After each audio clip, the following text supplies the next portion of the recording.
Hi, Hi, everybody. We're live. we're There's somebody live. smoking meth under Jackie's window. So, welcome to Never Normal. Yeah, there really is. This is episode 5. And what that means is absolutely nothing. Um, So I'm we're still going to trying to talk, put it over there. Technology's not what we do well, but we do well. We do everything well. we do everything well, but we're assimilating. Wait, my muscles aren't in like, including flexing our muscles and being able to successfully get them in the shot. I don't know. So guys, we're going to talk about anything you really want to, but Jackie and I are going to see each other live in person for real tomorrow. So we're going to talk about seeing people who you haven't seen in real life for 6 months and what happens. We'll have to report back to you next week. I don't know. I'm totally making this up. I'm giving some intro like this is really the topic. No, but it's true. Renee has been so much more brave than myself and has been all over the place. And I was quarantine gold star quarantiner. Quarantine gold I star. was a quarantine gold star, not going anywhere. And so I wasn't seeing anybody, and you were seeing other people and going to work. And I was just like, I can't see Renee.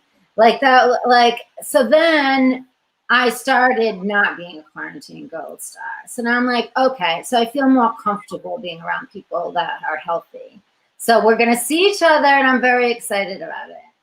Yes, I am very excited about it too because we're going to do promo videos for this never normal thing that we're building because that's what happens in quarantine is it's this gestation stage for everybody where we're just building something new.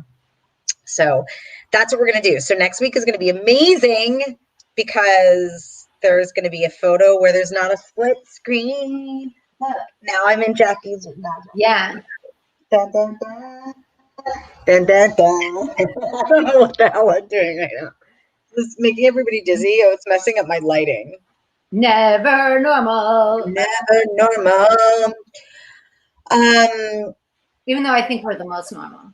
I think we are the most normal. Although, why did I go so dark all of a sudden? All of a sudden, I'm really Latina right now. Do you guys see this? I'm I so just feel jealous. more Cuban than I've ever come. I want to Been. be Latina. Even though I haven't gotten any color in 6 months, but oh, there it comes. I didn't even adjust the lighting. All of a sudden, look how super white I am. That wasn't intentional. It's just the lighting adjusted somehow. Can I make mine darker? Oh, wait, I bet I can. This is all stuff we should have done pre. Oh, look at me. Look at you. You look great. I actually had a very spirited conversation with somebody about how I'm not allowed to say that I'm white and that like it was like the weirdest conversation and like I felt sort of insulted because I just feel like in general identity, whether it's your gender or your race or your like we get to choose how we identify just as a general proclamation. Yeah. That's just like kind of how I feel. That is my position on identity in I think general. And it's also our intentions. Because your yeah, intention is always beautiful. So if somebody takes you the wrong way, that's their fault. basically I got like confronted that like I'm riding this white privilege train and because I'm a Latina woman, like I shouldn't. And I was the reason I was insulted is because I felt like I had been overgeneralized. Like the synopsis of my experience as a human being is that like I didn't really connect with my Cuban culture. I didn't even realize that I was Cuban until I went to go get my driver's license when I was 16 and it said like my mother's birthplace was Havana. And I was like, shut the fuck up, I'm Cuban. Like I don't even know. So this whole like I don't speak the language and like culturally I was always taught, especially as a Latino woman, like it's different than other races. Like in this country, if you don't speak Spanish, like you don't get credit for being Latina. Like if you're Korean and you're adopted by a white family, like you get credit for being Korean just because you're Korean. Do you know what I'm saying? Right. Like, you don't need to speak Korean for somebody to tell you you're Korean. You Right. know, and that like Latina culture is different in this country. Like, do you know how many times people say to me, "Oh, you should be ashamed you don't speak Spanish." That's awful. And I'm like, what the fuck? I didn't grow up with it. Like, it's not, and I'm trying to learn it at 40, but like, there's all that too, where like being a woman who actually is of Latina descent, I'm I find myself more apprehensive about learning the language because I feel like I can't fuck it up. Because when I'm a Latina woman that like the accent's wrong and I'm conjugating verbs wrong, like I'm an embarrassment to my people. So like if I'm even going to try to speak Spanish, like I need to be flawless. So then I don't try, and it like creates this whole like thing where I'm learning to identify as a Latina woman and like learning about my culture, but like I wasn't given it by my parents. And so like I've embraced it in my adulthood. And the reason why I feel like I've been an activist as far as like admitting white privilege is like the fact that my family could immigrate from Cuba and then immigrate all the way up to Massachusetts and pass as white for 30 years means I have white privilege. That's that like, do you know what I'm saying? Like other races can't just move to a different state that doesn't have a predominantly Cuban population and then hide as a different race. The fact that I could successfully hide as a race and not learn until 16 years into my life that I wasn't the race that I was, like that right there is fucking white privilege. So it's more of me admitting it from a place of like, I need to take personal responsibility for the fact that I've gotten some of these privileges and realize that like, I need to show up and be one of like the voices that are advocating for Black Lives Matter, like, and Absolutely. not just But also, you're not allowed to beat yourself up even a little bit. Like unconditionally loving yourself. Like we don't care what other people are saying or thinking about you. Nothing. All that matters is where your heart is, and it's always in a good place. And you're always open to learn and grow and expand. You're never the type of person that's like, oh yeah, I know everything. Listen to me. Like those type of people are the least people we should listen to. We need to listen to people who are open to things changing and expanding and looking at things differently. And you do that. So that's what's most important. Yeah. Definitely. That's why I think like I was a little taken aback when I felt like somebody else was telling me how to identify. I just found that like, yeah, nobody's allowed to hijack your narrative. Yeah, especially when you're another minority too. And I'm like, like when you're part of any oppressed group to then like project and oppress, but I also understand it. This is very elevated times right now. And I think our emotional filters are really intense. So like, we don't need to make her wrong. We don't need to make her wrong, but we do need for you to not make her right as well. Agreed. Yeah. Yeah, for sure. It's all about intentions, and her intentions, we're not making her wrong, but her intentions were to make you feel bad. Yeah, I think it was just. Or were they to, do you feel like her intentions were to bring awareness to you, or do you think it was to judge you? I think it was, I don't think she was intentionally judging me. I think, but like there was some of the messaging was like, you need to like, don't ever say that you're white. Like you're a brown woman and you're like a powerful Latina queen. Like you need to embrace that. And like that process of embracing that, like, I sort of feel like an imposter. So it's just that whole thing with like, we need to embrace something, like whatever thing we're coming to terms with, like we need to embrace it when it makes sense for us. Because I've also known that when I proclaim something I haven't embraced yet, it comes off fake and it comes off inauthentic. And the one thing that I promise myself to be is authentic. Yeah. So like, that's the most beautiful thing on the planet. So that's why I'm like, let me process. Like I'm still I love how I could run around right now and be like, you're what?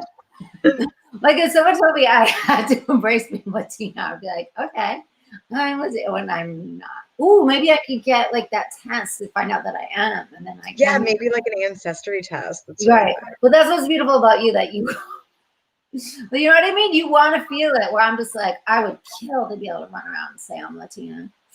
And I also feel like this year has been so weird for me. I feel like we're totally breaking topic, but that's what's beautiful. It's never normal, right? We don't really have a script, guys. This is just a dialogue. But I was also talking to another friend that, like, I don't know if you can see this, but I have a skin disorder called vitiligo. Can you guys see it? I love it. See it? It's weird. The the camera angle's weird, but like I have it where I bend and whatever.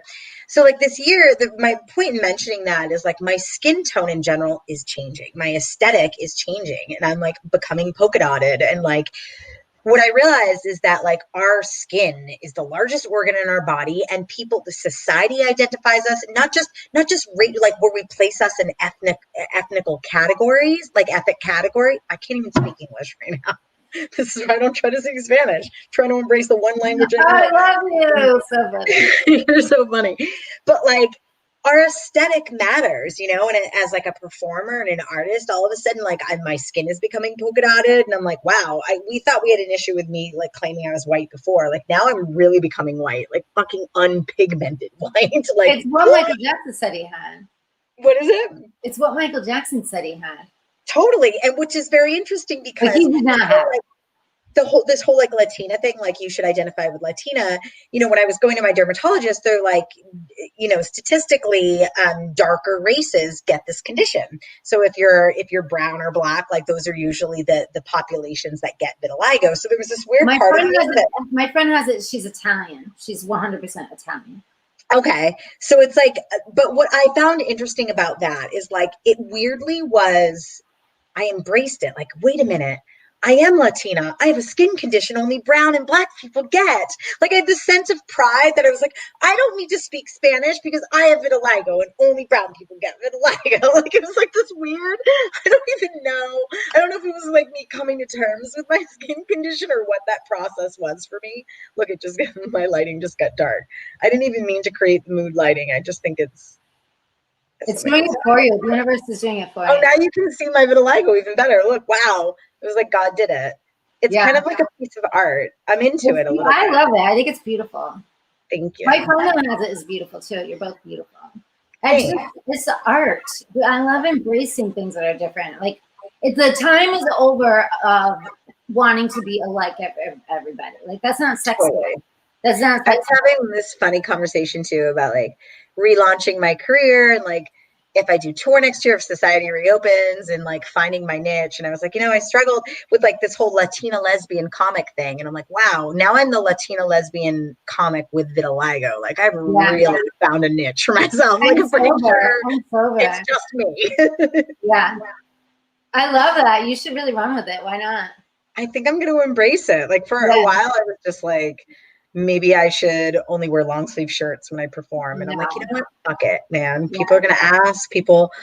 And people do. Like I've had people come up to me in public and in the sweetest way or like, oh, my mother has vitiligo. I think it's beautiful. And I have these moments where I'm like, I don't think it's that noticeable. And then I'm like, wow, some random stranger just told me that their mother has a skin condition that I have. So that answers the question whether or not it's noticeable. It's a pretty word.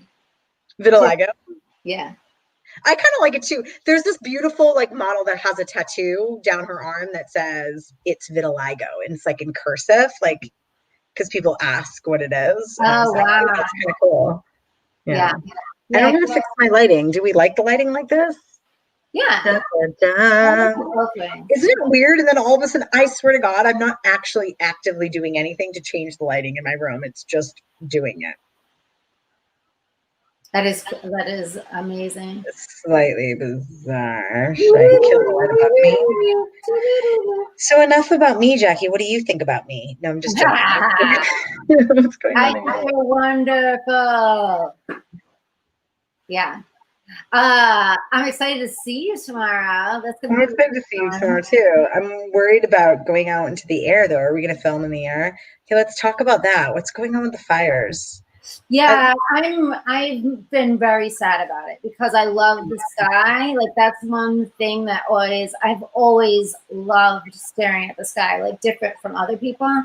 Like I'll just be like, oh my God, look at the clouds. And they're like, yeah, okay, like who cares? Or I'm like, stars, look at the moon. And what's the comedian? There's another comedian, Jenny something. Jenny, I forget. But in her special, she masturbates to the moon. But she in the special? What? Wait, in the special, she masturbates to the moon? That's funny. I was like, wait, I know exactly what to do for my sophomore project. Yeah, I wish I could think of her name. She's kind of famous. But she talks about how she didn't want to masturbate to porn and she didn't want to masturbate to a person, and because people were disgusting her. So she masturbated to the moon. And I'm like, oh my God. Like, I kind of feel like that's how I feel about the moon. The moon just like, it like lights my whole body up. I don't masturbate to the moon, but I do feel like I meditate to the moon, but maybe that's the problem. I should start masturbating to the moon. Maybe. But I do feel sexy with the moon, I have to say. I do. I think the moon is sexy. Yeah. More sexy than people. So I get it. When she said that, I was like, oh shit. Like, I get that 100%. Anyway, so I've always had a fascination with the sky. So with the fires, not being able to see the sky the past 5 days has been like gut-wrenching for me. But what I've been doing is, I realize I've never really been able to, I've never tried to do it, to do real visualization. You know how we're supposed to visualize things?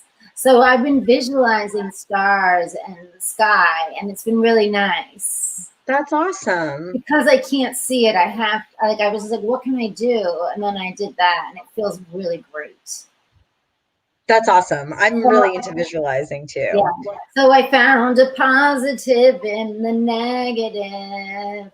That's it would be nice to travel where I could see the sky again. Like, how far would I have to go to see the sky? I don't know. That's a really good answer. I feel like not north. Maybe San Diego. I don't know. Is it bad south? I want to go. I want to take a little day trip and get out and try to see the sky. I know, that would be really nice. I took a 3-hour walk in LA the other day, and like I could feel the stuffiness, and it kind of made me sad, even though it was like in the evening, and I was like, oh wow. I just went like Forrest Gump style, girl. I do that all the time. I was just going through it, and I was like, fuck it, I'm just gonna walk. I used to do that in New York all the time, and I was like, why? I have this weird rule in my head that I'm like, well, people don't walk in LA. But I'm like, I didn't have an objective. But I'm like, you're allowed to walk in LA. There's not a rule that says. And I was like, I'm just going to walk. I had no destination. I'm like, I didn't feel like getting in my car, and I'm just like, it was like early evening, and it was this total like just inspired impulse that came from, and then I was literally walking for 3 hours. It's like a crazy. I do that all the time, and I did it right when I moved here because I love walking. Like, I think I was like I'm very claustrophobic. Like, that's why it bothers me not being able to see the sky. But I feel I always have to walk. Like, if I'm in the car for a long time, I just have to get out and walk. But I do the same thing. I'll just walk for hours. But when I lived in West Hollywood, I would go to shows later, and people would be like, "I saw you walking today." Like, it happened all the time. And I'm like, why didn't you stop and say hi? Like, I don't understand. And they were always very weird about it. So I live in Culver City now, and I'm like so happy that doesn't happen anymore. Like, nobody knows me around here, or like, we're in West Hollywood every day. Somebody was like, I saw you walking, or, you know, like it didn't feel private. Like, I didn't feel like I was alone. Like, I contemplated getting a burger. Do you think that celebrities finally feel like they have privacy in public because we're all covered up? Oh, wow, good point. Like, I've been thinking about that. I'm like, that you could totally just, everybody's got, especially if there's sunglasses on and a face mask and a hat, like, you could totally be Gwyneth Paltrow and be walking next to me, and like, I wouldn't know. Right. Well, that's like a weird sense of freedom. When I walked in West Hollywood, I would wear a hat and glasses, and people thought I was famous. People, like, when they went by on the train. Not train, but on the vans or whatever they're called, buses. They would be like, ah, and my friend would always point to me and be like, it's Julianne Moore.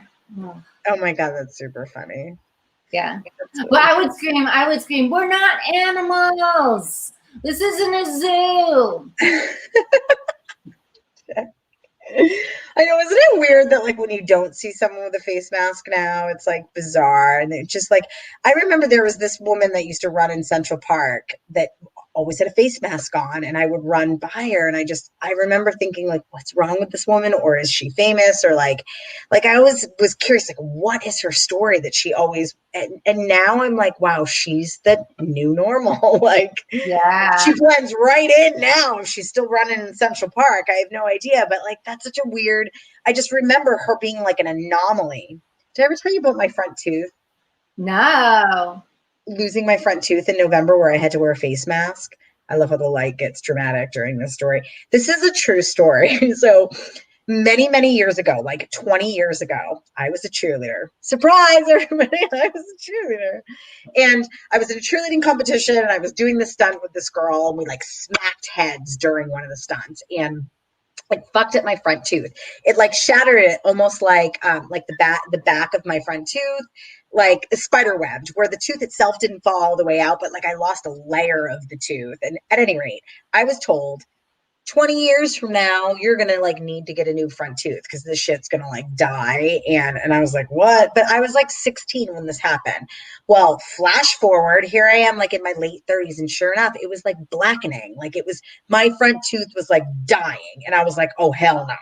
Like this is my moneymaker. Like I can't be a grown ass woman with a black front tooth. Like this is not cute. You're like, that's my thing. I'm Latina. I'm gay. I'm sober.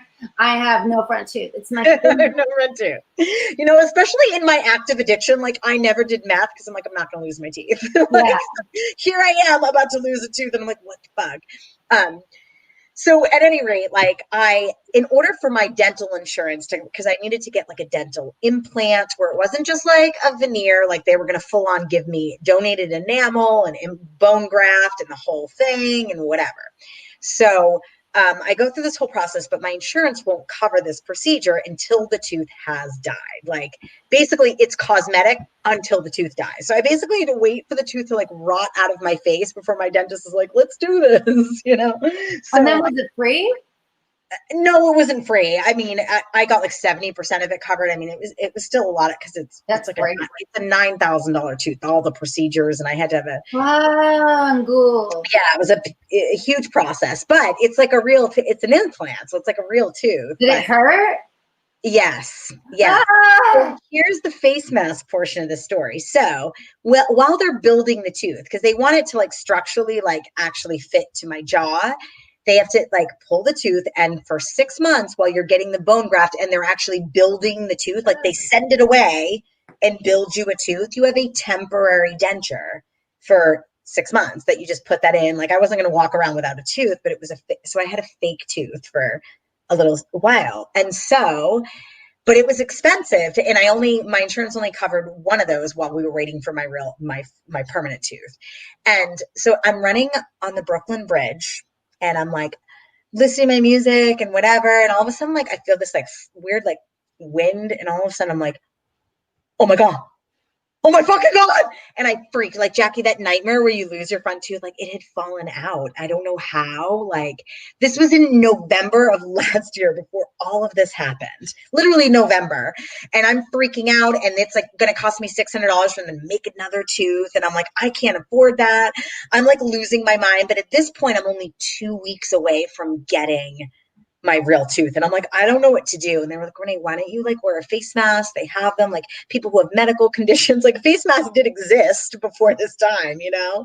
So in November of last year, while I'm awaiting my tooth, I have to wear a face mask, and I look like a fucking freak in public. And then in February, I get I'm sorry. This was in December. Yeah, because it was around Christmas time. So like in January, I get my tooth and I don't have to wear the mask anymore. I get the implant, all is well. And then in February, coronavirus happens and everybody's wearing a fucking face mask. And I was like, really, God? Really? I've been wearing a face mask. So like when all of this happened and people couldn't get face masks initially, I was like, I already have some. I'm all stocked up, motherfucker. That's why you already had some. Yes, because of what they do. You were like, I made them. Were you making them then?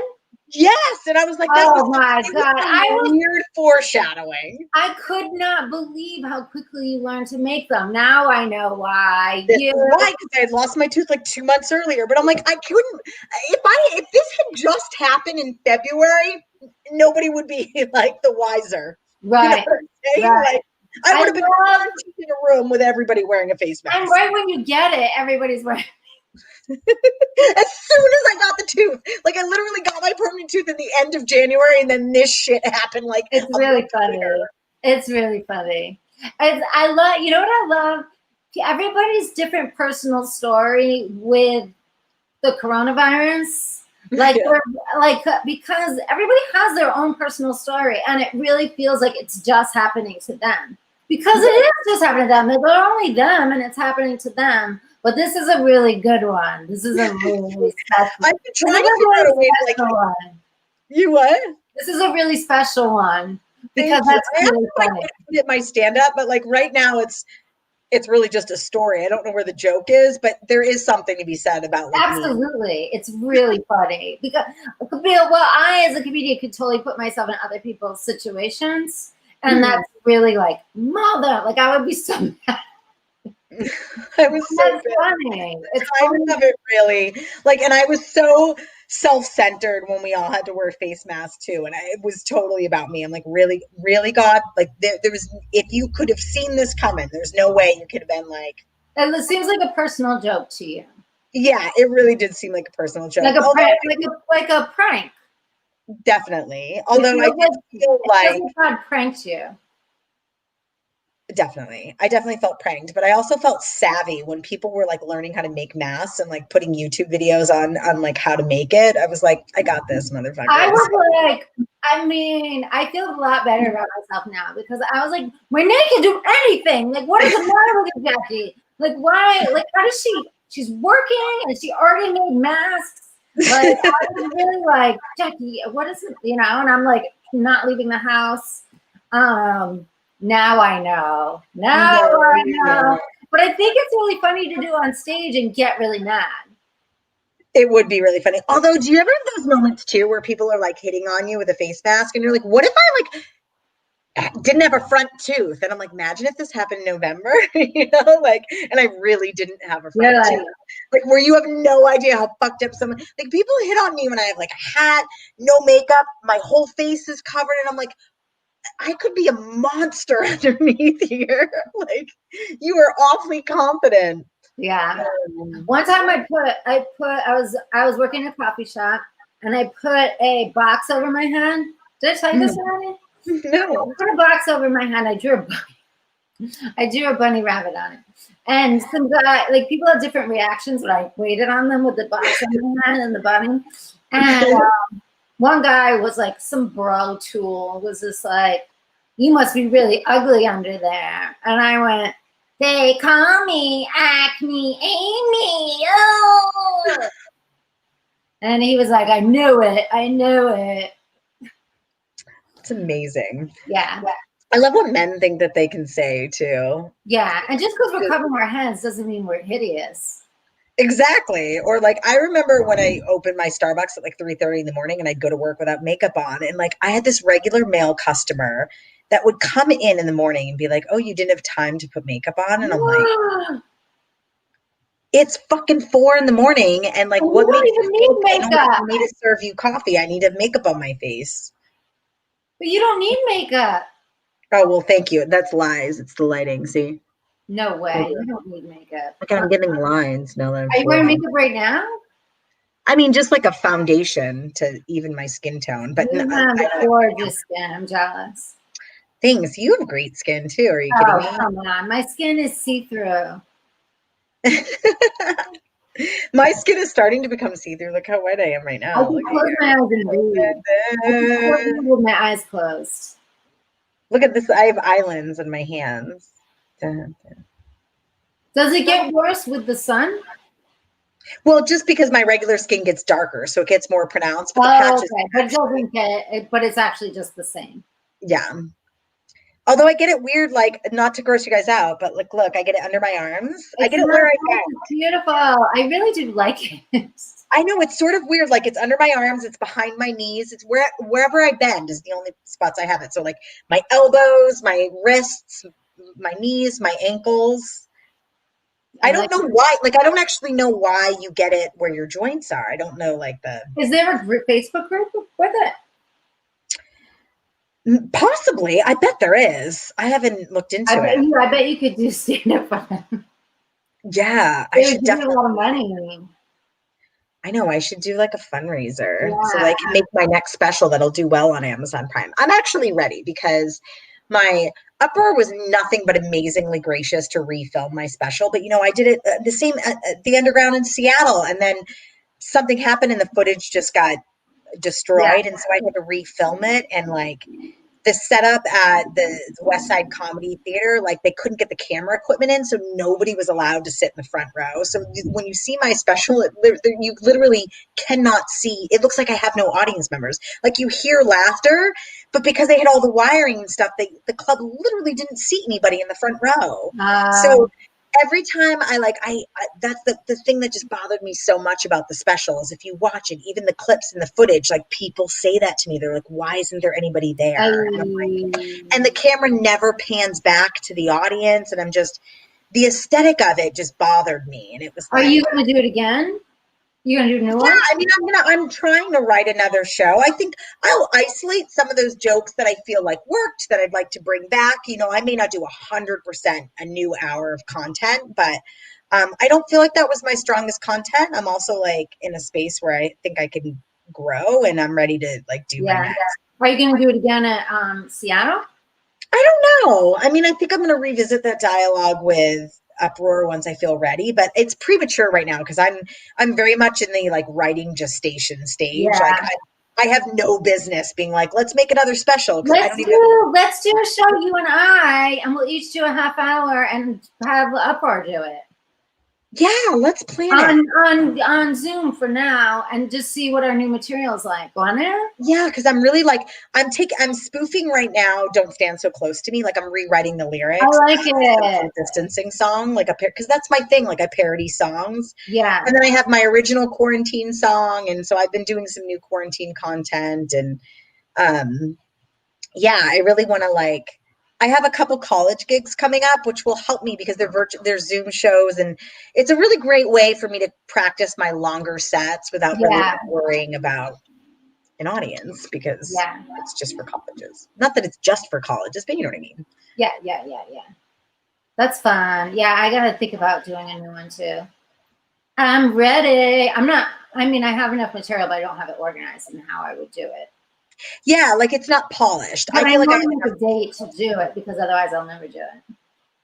definitely. Yeah, I and feel I like like my new Corona jokes, so it's like, why not do it now? and this is the time to do it because it also, if we can talk about what's happening right now, it shows that we can create new content, Yeah, And that's the other thing. I was like, I'm like getting bored with my own material and it's starting to become less and less like relevant, yeah, Not that it's still my experience, but like me sitting here and talking about my childhood at 40, like that, it's not in my consciousness every day. So for that be my dialogue, good, it's good. not really what's present for me anymore. Whereas like when I was a comic in my early 20s, like that made sense. Like that's what I Yeah, was coming to terms with and my sexuality and all of that stuff. Like I'm still proud to be a queer woman, but like I don't talk about my sexuality the same way that I did in my early content.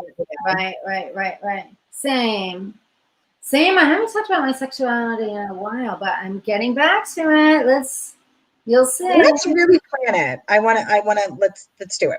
Yeah, Tomorrow's gonna be like our day. Should I yeah, make this? yeah. Let me know. I have a couple things I have to rearrange, but I can do it very easily. But let me know what you're thinking about with times and everything. I mean, I just don't want to wake up at 4 a.m. I have the whole day off, but I just, because I've been opening my store, like I would love to sleep into a human time. But Yeah. other than that, the day is completely open. Where should we go? Should we go to the beach? Yeah, we could go to the beach, or I was also thinking, because you live in Culver City, right? What about like the Culver City steps? Have you been to that space? Oh Where you yeah, have that's the fun. stairs, but is it open? I forget like how open it is down I there. don't know. I can't remember. I went to the steps Maybe. Manhattan Beach is also a great beach for like social distancing. I've been going there a lot. Like Venice, Santa Monica, I find it still too congested. It gives me the Yeah. heat What right now. beach did you say? I'm sorry. Manhattan Beach. Manhattan Okay, Beach that allows, would be we fun. have like squares and stuff that allow people to social distance. I think I might have a friend out there that might want to help us film if he's not working. Oh, that could be great. Yeah. It might be And I have Hermosa chairs. though. I have It might be chairs too. Hermosa though. Or yeah, that's right nearby. Yeah. You know, like in the general vicinity, I think is a little bit I'll more talk space. to him because we could do pictures with each other. Oh, are we? I love how we should probably talk about this later. Maybe we'll bring like a tripod, Okay. like a phone tripod. But yeah, I bet if he's available, I bet he would help us. I think it would be great. And then we can go over our little Our videos. plans. At any rate, now look at we're planning and we're live and we're 35 I know. minutes in. We're sorry, everybody. Now you're seeing behind the scenes. Behind the scenes, these are the outtakes. Never normal. I feel like we should choreograph a dance. Yeah, 100%. Yes. Wait. Speaking of, how do you feel about WAP? Oh shit! How do I feel about what? The WAP. The The what? song. The song. Oh, the white ass pussy. Is that it? What's it called? Wet ass. I don't honestly, you want to know the truth? I don't know that song, but one of my baristas at my Starbucks said that to me the other day, and I felt super old that I didn't know that song. And I had to like look, I'm like, what does that mean? That's so funny. I want you to listen to it to see what you think. It's very I feel like there's different parts of me that like there's a part of me that's like it's women sexuality taking it back, like let's do it, I love it, and I fully love it in that way. But then there's another part of me that's like, can we talk about like can we go above what men do? You know what I mean? Like, can we do? Oh, I go above what men do. Yeah, exactly. But do you know what I mean? Like, it's so sexual. It's like, I don't know. It's the #1 song of all time. It's like a history breaking mega. Now I'm gonna like download it right now. Yeah. And then there's a WAP challenge dance, and it's hypersexual.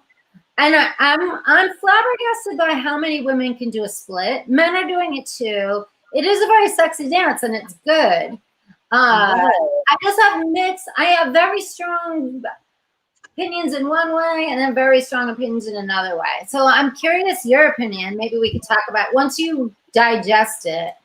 I'm curious what your opinion. I'm gonna listen. Okay. But maybe the subject that could be the subject of next week. Yeah, one of my good friends is a sexual intuitive, and she's like, "Oh, you just aren't embracing your sexuality. You're just like a prude." I'm just like, "Can I meet with her? Because I need a sexual intuitive." Of course.